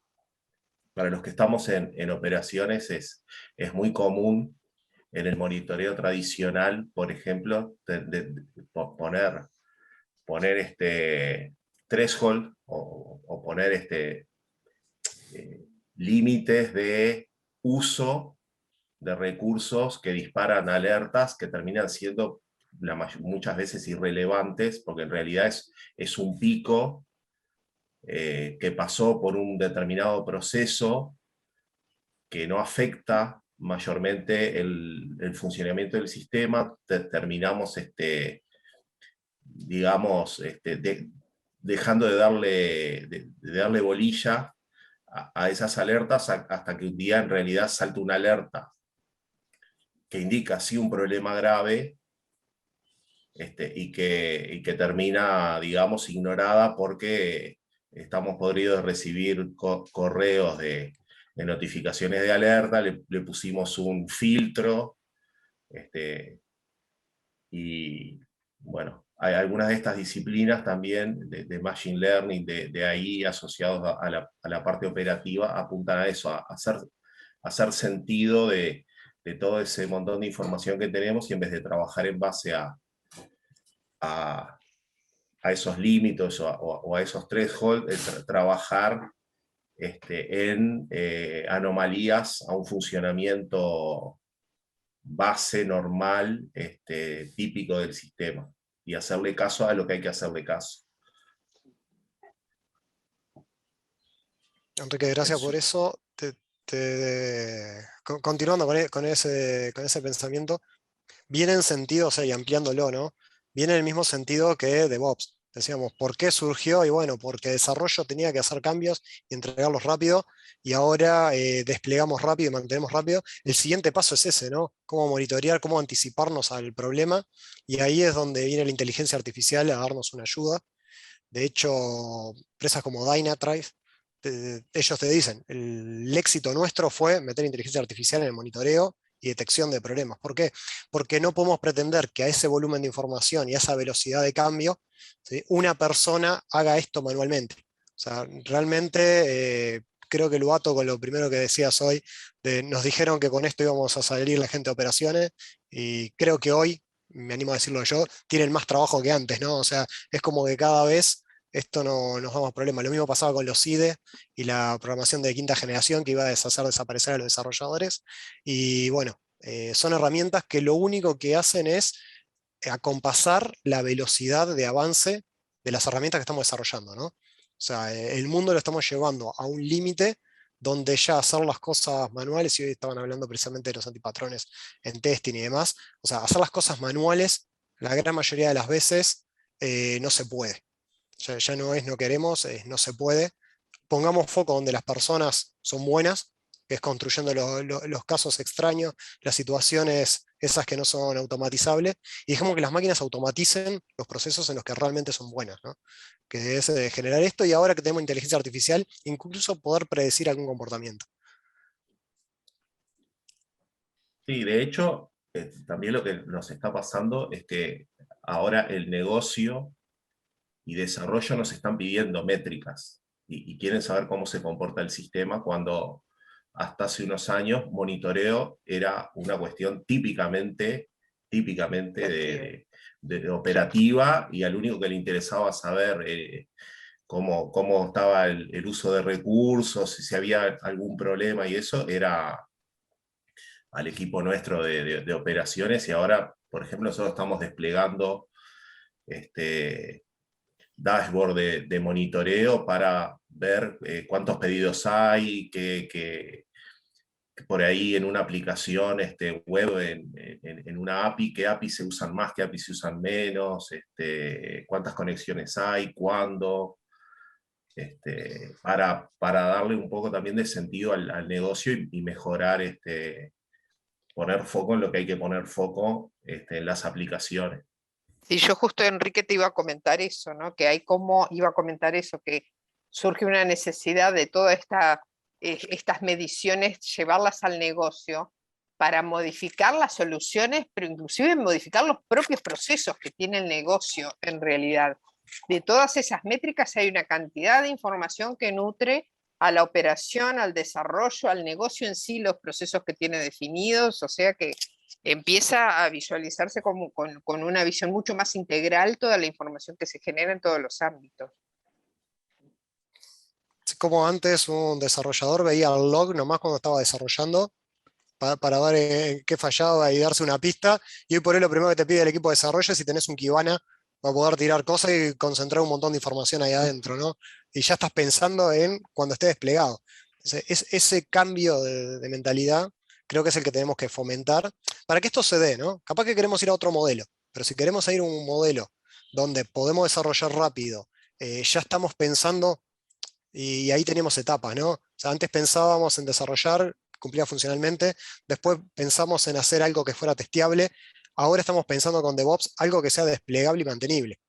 Ya nos sacamos las luces cortas y estamos mirando a larga distancia, y eso cada uno va a aportar algo que también veía y concuerdo completamente. Tenemos roles separados, ¿sí?, y especializaciones separadas, lo que no quiere decir que no podamos trabajar juntos. Y DevOps viene de esto. O sea, vamos a tener operadores, vamos a tener testers, vamos a tener, incluso dentro de QA, hay un abanico enorme, como en desarrollo un abanico enorme, y decíamos hoy, desde operadores de aplicaciones hasta infraestructura, ¿sí? Pero todo ese equipo tiene que funcionar pensando como las luces largas, ¿no? Esta solución en algún momento va a estar viva, y cuando esté viva va a tener un mantenimiento permanente. Yo quería agregar algo ahí a lo que dijo Elena, porque me parece súper importante. Nosotros tenemos experiencia con, o sea, el monitoreo, como decía Enrique también, siempre fue, se me llenó el disco, tengo muy alta la RAM, no sé qué, Pero eso ha ido evolucionando. Nosotros tenemos casos de clientes cliente financiero, que lo que está mirando, el principal indicador, es la cantidad de plata que le está entrando, cuántos préstamos va generando. Y sabe que cuando ese número está bajando, fuera de lo normal, después del análisis de anomalía y todo eso, sabe que hay un problema de infraestructura. Y realmente ha sido así. Cuando ven un decremento muy grande en la cantidad de plata, literalmente la plata, ves, el monitor es la plata, ves el millón de pesos o millones. Sabe que si esa velocidad baja mucho, hay algo que está mal. Y ahí se reacciona, ¿no? No tenés ni que ir a mirar que se cayó un servidor, ni que después alguien lo tiene que ir a ver, por supuesto. A la larga siempre son servidores atrás. Pero nada, uno puede llegar a ese nivel, lleva madurez, sí, pero es posible. No es nada del otro mundo.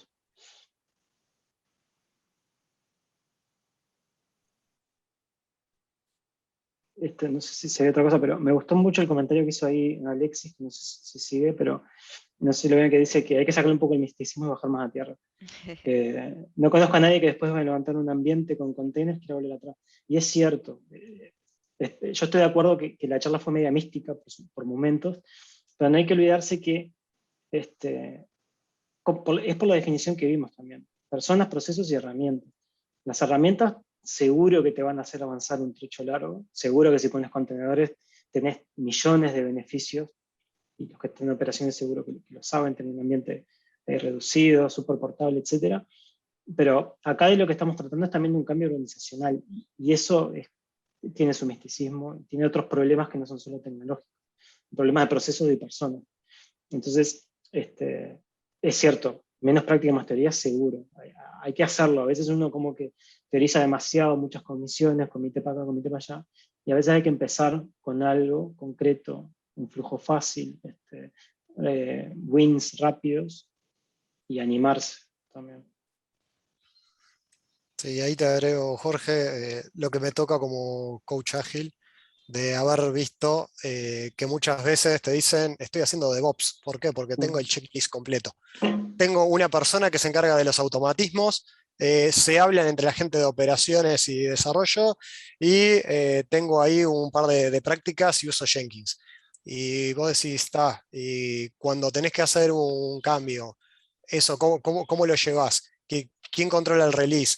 Ah, no, cada uno va tirando ahí, entonces cuando el desarrollo dice que está pronto, lo mandamos. Y si tenés que hacer un rollback, nada, le preguntamos a fulanito, y ese fulanito la tiene clarísima, y vamos con él. Entonces, eso era un poco, ¿no? De cómo estandarizar esos procesos para que el trabajo esté aceitado entre las dos áreas. Que en algún momento desarrollo interno y con QA llegó a tener una práctica. El agilismo en eso ayudó bastante. A decir, bueno, tengamos un flujo de trabajo donde yo hago las cosas testeables, vos las testeás, vamos y venimos, no buscamos culpa, o sea, atajalo. O sea, no es que testing encontró un problema o inventó un problema, sino que testing descubrió y lo paró antes de que fuera. Ahora con operaciones pasa lo mismo. No es que operaciones no quiere liberarme mi solución fantástica que acabo de desarrollar y que ya QA dijo que era fantástica, porque aparte tengo el sellito que dice que es fantástica, sino que hay cosas que se tienen que dar para que esa solución esté. Lo que decían ahí de los contenedores es clarísimo. Pero decíamos hoy, los desarrolladores ya trabajamos con contenedores. Trabajamos con contenedores en nuestra máquina. No varía mucho ese efecto de lo que teníamos antes, ¿no? Entonces, ¿cuándo cambia y cuando realmente necesitas forzar esa interacción? Y como decía hoy Jorge, ¿no? Es un poco maquiavélico el tema. Uno tiene que forzar actitudes, pero es la única forma de generar ese cambio cultural. En un momento ya yo me olvido porque tengo y sé quién es el experto y confío en ese experto y le pido consejo para hacer despliegue, para monitorizar, para lo que fuera. Entonces, ese cambio cultural quizás es el desafío más grande de llevar adelante esto, no tanto el técnico, ¿no? El técnico, las herramientas, muchas de ellas son conocidas, las hemos usado un montón de veces. Tener esa interacción y poder fluirla, ¿no? La primera interacción y vamos a reventarnos de cabeza, y acá podría pasar todo el día contando historias perdidas, ¿no? Porque contamos las ganadas y cómo es el modelo y hagamos esto que es fantástico, pero historias perdidas tenemos un montón, pero gracias a esas historias perdidas tratamos de evitarla o por lo menos fallar en cosas nuevas. Entonces DevOps propone eso, Muchachos, despliegues cortito, rápido, vayamos a producción, estandaricemos estas cosas. ¿Para qué? Para que en un momento eso fluya, ¿sí? Y cuando vengan los problemas reales que le explotó al cliente en producción, bueno, no estamos buscando culpables, sino que estamos tratando de ver cómo solucionamos, aprovisionándonos de los datos, recuperando los sistemas, y creo que ese es el foco de esto.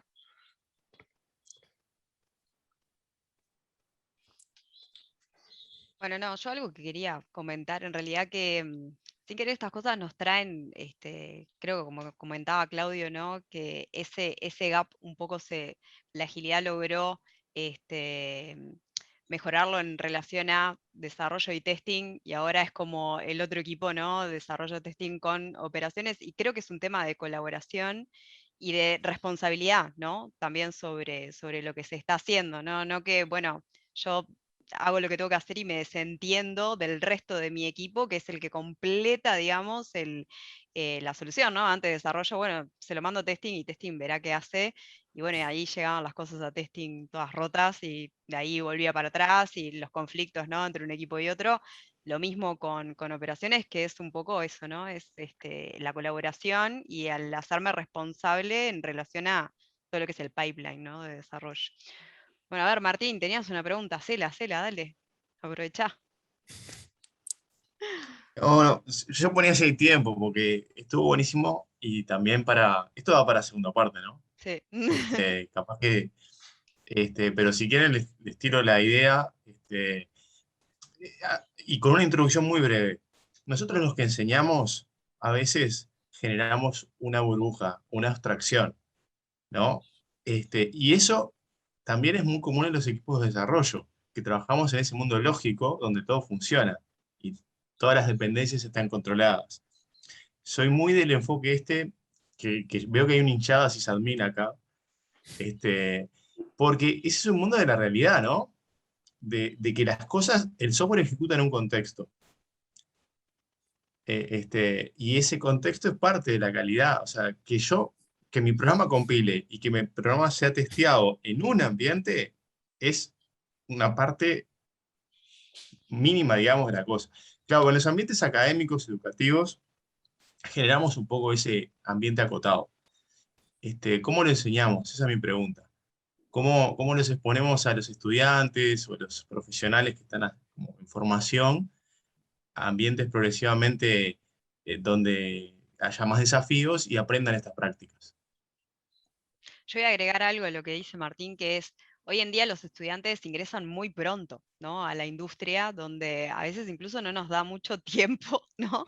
De que les empezamos a explicar, bueno, el proceso de ingeniería de software y ya ellos escuchan DevOps, integración continua, y Scrum, y Sprint, y el Product Owner, y ¿no? Ahí hay todo un tema, ¿no? Que son muy, muy temprano empiezan la actividad en la industria. Buenísimo. Me encanta el enfoque porque decíamos esto, ¿no? Industria y academia, y siempre lo pensamos como dos partes. Capaz que en algún momento, no sé, saldrá una sigla por ahí en el mundo donde empezará a unir esos dos y generarán prácticas específicas, ¿no? Pero creo que hoy estamos en un mundo, y pasó con Agile, ¿sí? Donde uno lo aprende en la cancha más rápido que en la academia, ¿sí?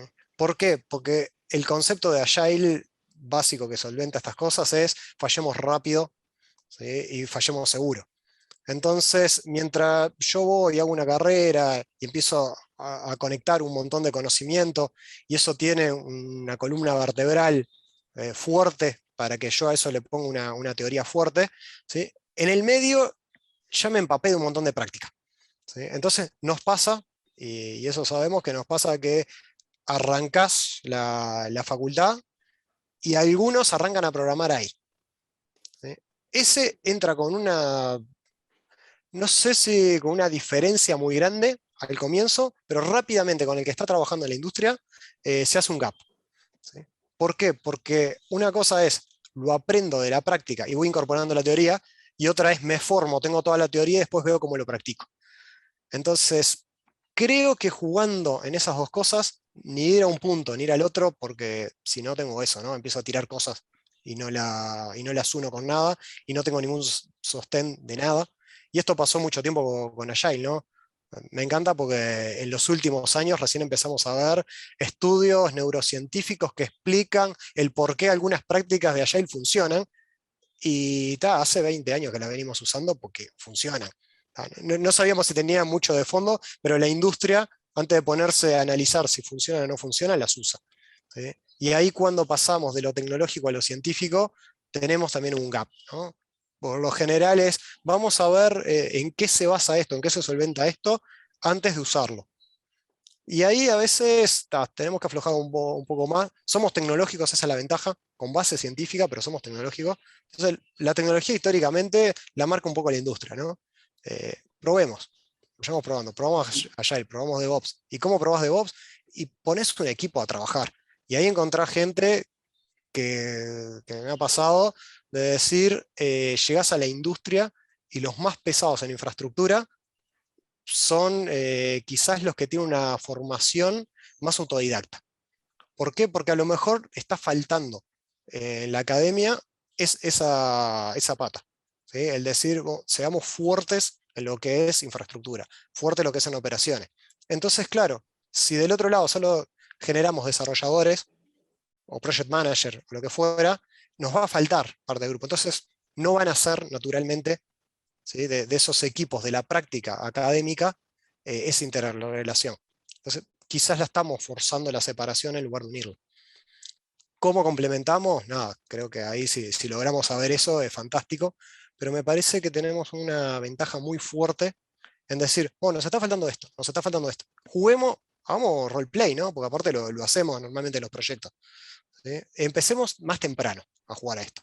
Y ya uno juega de sysadmin y el otro juega, pero no jugamos de programador desde el primer día, que eso muchas veces nos pasa, ¿no? Empezamos a jugar de programador el primer día y de sysadmin, con suerte al final, o por el lateral, ¿no? Salimos por otro lado para formarnos en ese tipo de cosas. Es mi visión, digo. Ahí Jorge debe tener otra. No, me gustó eso bastante lo que dijiste. Yo cuando hice mi carrera era también súper orientada al desarrollo y operaciones lo aprendí en la práctica. No sé por qué me dio que me gustaba la infraestructura y empecé a trabajar tipo en tercer año de eso y fue lo que me gustó. Creo que fomentar o dar un poco más ese punto de vista, y capaz que no solo en ingeniería de software, ¿no?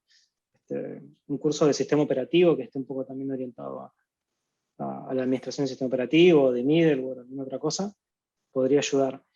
Pero a nivel de ingeniería de software, una cosa que sí se me ocurre, capaz que lo están haciendo, yo digo, no, disparate, pero yo en mi época no lo hacía. Pero hablar de lo que es el pipeline de despliegue y que cualquier proyecto, por más chico que sea, implemente algún mecanismo de pipeline o herramientas que lo usen, un Jenkins o no sé, cualquier herramienta que te ayude a gestionar o orquestar un proceso de eso, puede estar bueno. Empezar a implementar partecitas de testing automático, aunque sea muy simple. O sea, que el proyecto o el producto no sea solo el entregable de software, sino también el proceso que hicieron para diseñarlo. Eso es parte de lo que haría alguien, bueno, lo que harías en una transformación de DevOps. Enseñar ese proceso, entender, aunque no lo implementes todo, bueno, yo voy a tener una fase de desarrollo, que cuando comitea me dispara a Jenkins, que inicia la compilación, que corre el test automático, que me lo deja en un repositorio de artefactos, que después viene de otro, me genera un contenedor, etcétera, todo eso. Entender ese proceso creo que ya ayuda mucho a comprender que después de lo que yo hago acá en el desarrollo, tiene que venir alguien y continuarlo, ¿no? O sea, entender que también es una de las cosas que pregona el DevOps, que es entender lo que le pasa a la estación de trabajo que sigue después de vos. Y que yo lo que haga te va a impactar en tu trabajo. Esas cositas creo que podría estar bueno. Después el tiempo es tirano, ¿no? Entiendo que en un curso de ingeniería de software es medio complicado seguirle mechando cosas. Es muy tirano. Sí, sí. No, igual me gustó. Pero no tiene por qué ser solo en ingeniería de software. Yo daba estructura de todos los algoritmos. Y vos podrías poner un proceso simple de compilación automática y que eso ayude. O sea, podría ser algo más transversal, que se vayan echando en todas las disciplinas. O sea, cualquier materia que tenga un producto de software, que haga algo chiquito que sea de integración continua. Sí, sí, esas muchas veces pequeñas bajar practiquitas. lo que hay que hacer, pero hacer todo, ¿no? O sea, todo el proceso, todo el Exacto. pipeline, me quedé un poco con eso. Buenísimo, Ujú. buenísimo, gracias. Bueno, yo creo que ya podemos ir cerrando, sobre todo porque hay algunas bajas ahí. No sé si alguien quería comentar algo, hacer una pregunta cortita. Si no, dejamos bueno, para si quieren interactuar en Meetup, en la plataforma meetup.com, o bueno, también Jorge y Claudio dejarán sus contactos. Obvio, obvio. Sí, claro, o sea, la idea es esa, que la conversación siga, ¿no? Ahí va. Si no, es un buen rato que compartimos, pero no genera más nada que Nos eso. pueden dejar también en Meetup cómo quieren seguir la charla y bueno, y después pensamos, ¿no? Cómo la podemos seguir en base a sus comentarios, en base a su feedback. Así que bueno, nada, de nuestra parte, muchas gracias Claudio y Jorge. Bueno, gracias a ustedes, a todos por venir y por el aguante. No, mil gracias, sí, por el aguante. Gracias a ustedes. No, por Vamos, favor. Muchas gracias por todo. Muchas gracias. gracias, Un aplauso. chiquilines. Gracias a todos. Chao, hasta la próxima. Chao, chao. Chau, chau. Chao, chao. Chao, muchas gracias.